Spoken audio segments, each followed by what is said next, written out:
The question is, how much time does digital ministry take? Everyone is going to say something different to answer this question. The truth is, you can probably fill whatever time you give yourself, but it depends what is going to be manageable for you long term. And ideally, you're not just spending this time with digital ministry, with nonprofit ministry, like talking about stuff you're doing offline or showing off things you're doing offline. You're actively trying to communicate and engage people online while they're online as well. We like to say, be church online. How can you do what you're doing offline?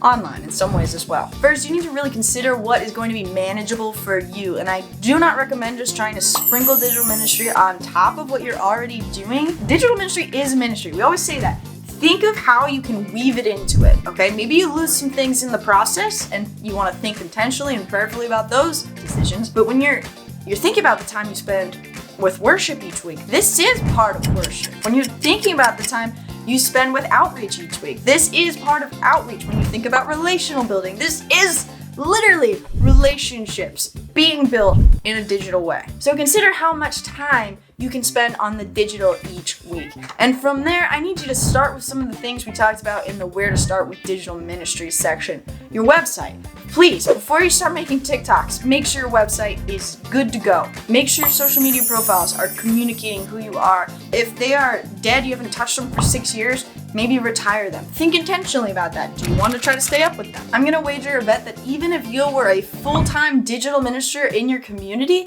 you would feel like you don't have enough time still to do everything that you want to do. There's always more. You gotta focus on what you can do. And maybe some of it is stuff that you can't do, but you need someone else to help you do. And then it's time to start thinking, can you hire someone? If you can't hire someone, can it be incorporated or woven into someone else's duties? Because there is overlap. If you can't hire someone full-time, can you hire someone part-time? Can you hire a contractor, a freelancer? Can you find a service that does some of these things? Anything to make your life easier. If you have volunteers that are willing to help, should they be watching these videos so that they know what steps they can take? Yes, they should. If people are in your ministry and willing to help, it's time to equip them with ways that they can live out some of this digital ministry as well. So really audit your time and your ministry's time, your staff's time, and be intentional.